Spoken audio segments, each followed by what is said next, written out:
ये कहानी नेहा की है जो गर्ल्स हॉस्टल में रहती है और वह अपने कॉलेज ख़त्म होते ही कॉल सेंटर जॉब ज्वाइन कर लेती है। नेहा अपनी नई जॉब के लिए बहुत उत्साहित है। नेहा की नौकरी का पहला दिन है और वह तैयार होकर समय पूर्व ही कॉल सेंटर पहुंच जाती है, जहां उसे उसके टीम लीडर उसे काम की प्रक्रिया समझाते हैं। नेहा कॉलेज में बहुत ही होनहार छात्र थी, इसलिए उसे काम को समझने में कोई ज़्यादा परेशानी नहीं होती और वह पहले ही दिन से क्लाइंट कॉल अटेंड करने लगती है। नेहा के बात करने का तरीका इतना अच्छा रहता है कि वह पहले ही दिन कई ऑर्डर जनरेट कर देती है। यह देखकर नेहा का टीम लीडर बहुत खुश होता है और उसके काम के लिए उसे सबके सामने प्रोत्साहित करता है। नेहा खुश हो जाती है और कई दिन होने के बाद अब नेहा को भी यह काम अच्छा लगने लगता है। नेहा अपने काम से इतना प्यार करने लगती है कि उसे कई बार अपनी टाइमिंग का भी पता नहीं चलता। कई दिन ऐसे ही चलते रहते हैं। एक दिन नेहा का टीम लीडर उसे नाइट शिफ्ट करने के लिए कहता है, लेकिन नेहा रात को काम करने को मना कर देती है। दरअसल कॉल सेंटर की रात को काम करने वाले स्टाफ में कमी आ जाती है, जिसकी वजह से नेहा को अप्रोच किया जाता है। काम की मजबूरी के चलते नेहा हाँ कर देती है और अगली रात 8 बजे से नेहा कॉल सेंटर पहुंच जाती है। नेहा जैसे ही अपना हेडफोन लगाती है, लेकिन वह इस कॉल को नज़रअंदाज कर देती है। उसे लगता है यह ज़रूर किसी की शरारत होगी और वह रात की शिफ्ट ख़त्म करके सुबह अपने हॉस्टल पहुंचती है। हॉस्टल में नेहा खाना खाते वक्त टीवी देख रही होती है, तभी उसे खबर मिलती है कि उसके टीम लीडर की कार एक्सीडेंट में मौत हो गई है और वह यह देखते ही नेहा अपना खाना छोड़कर अपने कॉल सेंटर भागती है। वहाँ उसे पता चलता है कि उसकी टीम लीडर नाइट शिफ्ट ख़त्म करके अपने घर जा रहे थे और रास्ते में ही एक ट्रक में उनका एक्सीडेंट हो गया और उनकी मौत हो गई। लेकिन नेहा इसलिए ज़्यादा परेशान थी क्योंकि रात को जो कॉल आया था उसमें यह मैसेज था कि सुबह तुम्हारे टीम लीडर की कार एक्सीडेंट से मृत्यु हो जाएगी और वह कॉल हकीकत में बदल चुका था, जिससे नेहा बहुत परेशान थी। वह सभी को यह बात बताना चाहती थी, लेकिन अच्छे से पता कि कोई उसकी बात का यकीन करेगा। नेहा पता करना चाहती थी कि वह कॉल किसने किया था, इसलिए वह अपने एडमिनिस्ट्रेशन में जाकर कॉल डिटेल पता करती है। लेकिन जिस समय नेहा को कॉल आया था उस समय का कोई भी रिकॉर्ड मौजूद नहीं था। इसका मतलब उस समय किसी क्लाइंट का कॉल नेहा को नहीं आया था। नेहा इस बात पर यकीन ही नहीं कर पा रही थी कि उस कॉल की वजह से ही उसकी टीम लीडर की मौत हुई। वह परेशान होकर अपने हॉस्टल वापस लौट जाती है। सारा दिन परेशानी झेलने के बाद वह अपनी नाइट शिफ्ट के लिए तैयार होती है और कॉल सेंटर पहुंच जाती है। यहाँ उसके सहकर्मी पहले से ही काम कर रहे होते हैं और टीम लीडर के स्थान पर एक नए व्यक्ति को नियुक्त किया जाता है। नेहा जाते ही नए टीम लीडर से परिचय करती है और उसके बाद क्लाइंट कॉल अटेंड करने में लग जाती है। देखते ही देखते रात 12 बज जाते हैं और फिर उसे उसी तरह एक और कॉल आता है और उसमें बताया जाता है कि आज रात 2 बजे कॉल सेंटर के सर्वे रूम में आग लग जाएगी, जिससे कॉल सेंटर का सारा क्लाइंट डाटा बर्बाद हो जाएगा और इससे कंपनी को बहुत नुकसान होगा।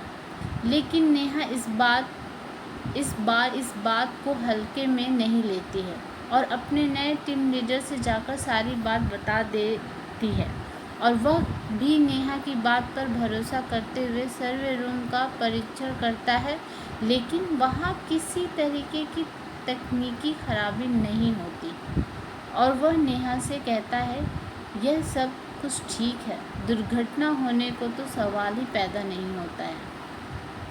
जरूर तुम्हें फर्जी कॉल आया होगा, तुम अपने काम में लग जाओ, इन सब बातों पर ध्यान मत दो।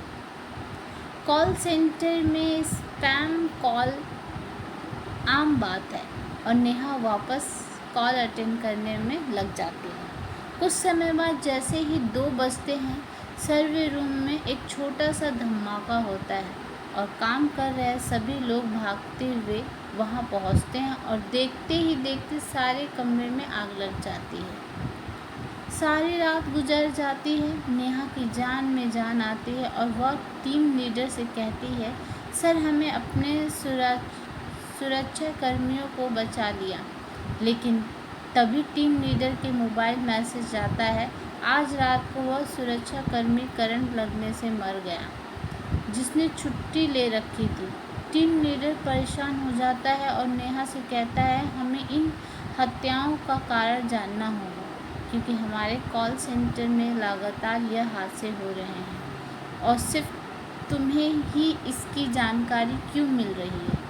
तभी दोनों कॉल सेंटर का इतिहास जानने की कोशिश करते हैं और पुराने कर्मचारियों से संपर्क बनाते हैं। उन्हें एक पुरानी कर्मचारी महिला मिलती है जो लगभग 12 साल पहले वहां काम कर रही थी, लेकिन उसके साथ कुछ पुरुष कर्मचारियों द्वारा गलत बर्ताव किया जाता था, इसलिए मजबूरी में उसे अपना काम छोड़ना पड़ा और उसकी सहेली जिसका नाम भी नेहा था, उसके साथ तो बहुत ही गलत हुआ था, जिस सदमे से उसने उसी कॉल सेंटर में फांसी लगा ली थी और कुछ समय के लिए वह कॉल सेंटर बंद रखा गया था। नेहा की टीम लीडर को अब सारी बात समझ में आने लगती है और उसे एहसास होने लगता है कि वही लड़की नेहा से संपर्क बना रही है क्योंकि वह नेहा में ही अपने आप को ढूंढ रही थी। नेहा यह बात जानते ही डर जाती है और वह अपनी नौकरी छोड़ने का फैसला करती है, लेकिन टीम लीडर उसे मनाने की कोशिश करता है और कहता है, तुम ही हो जो उसे संपर्क बना सकती हो और यदि तुम चली गई तो ये हादसे हमेशा होते रहेंगे और हमें पता भी नहीं चलेगा। जरा सोचो कितने निर्दोष लोगों की जान जा सकती है। और यह बात सुनते ही नेहा मन बना लेती है कि वह पता लगा कर रहेगी कि यह हादसे कैसे रोके जा सकते हैं और दोनों मिलकर एक व्यक्ति के पास जाते हैं जिसे वैज्ञानिक रूप से भूतों से संपर्क साधना आता था। वहां जाकर उस व्यक्ति से उन्हें पता चलता है कि जब तक उसका बदला शांत नहीं होगा वह ऐसे ही हत्या करती रहेगी। लेकिन यदि हम उसकी आत्मा का संपर्क कॉल सेंटर से अलग करने में कामयाब हो जाएं, तो हादसे रोके जा सकते हैं, लेकिन इसके लिए नेहा की जान को खतरा हो सकता था क्योंकि उस वक्त नेहा को अकेले ही कॉल सेंटर में रहना होगा और जैसे ही वह नेहा से संपर्क करेगी तो उसे नेहा के शरीर के अंदर आने के लिए यह व्यक्ति विवश कर देगा और उसे नेहा के शरीर के अंदर रखते हुए कॉल सेंटर से बाहर निकाल कर किसी दूसरे स्थान से उसे आज़ाद कर देगा, जिसके लिए उसे जुड़ी पहले की कोई पुरानी वस्तु ही जरिया बन सकती है। और अधिक जानकारी जुटाने से उन्हें पता चलता है कि वह हेडफोन जो नेहा इस्तेमाल करती थी उसे वही लड़की इस्तेमाल किया करती थी, लेकिन यह कार्य गुप्त तरीके से किया जाना था क्योंकि वहाँ लोगों के होने से असफल होने का खतरा था। टीम लीडर सभी स्टाफ को छुट्टी दे देता है और तीनों मिलकर योजना को अंजाम देने के लिए कॉल सेंटर पहुंच जाते हैं। रात 12 बजते ही हमेशा की तरह कॉल आता है और योजना के अनुसार वैज्ञानिक उस आत्मा को तकनीकी प्रक्रिया के तहत नेहा के शरीर में उसे प्रवेश करवा देता है और नेहा बहुत अजीब सा बर्ताव करने लगती है। उसे संभालना मुश्किल हो जाता है। तभी दोनों नेहा को रस्सी के सहारे बांधकर कार तक ले जाते हैं और एक सुनसान जगह धार्मिक स्थल पर उसे आज़ाद करने की तकनीकी प्रक्रिया करते हैं। कुछ ही घंटे बाद नेहा को होश आ जाता है। टीम लीडर यह देखकर बहुत खुश होता है क्योंकि उन्होंने खतरा उठाते हुए इतना बड़ा काम कर लिया था और बहुत से बेकसूर लोगों को मरने से बचा लिया था। इस हादसे में नेहा को झकझोर के रख दिया, इसलिए वो अपनी नौकरी छोड़ देती है और अपने गांव वापस चली जाती है। इस घटना के बाद कुछ दिनों के लिए कॉल सेंटर में नाइट शिफ्ट बंद कर दी जाती है।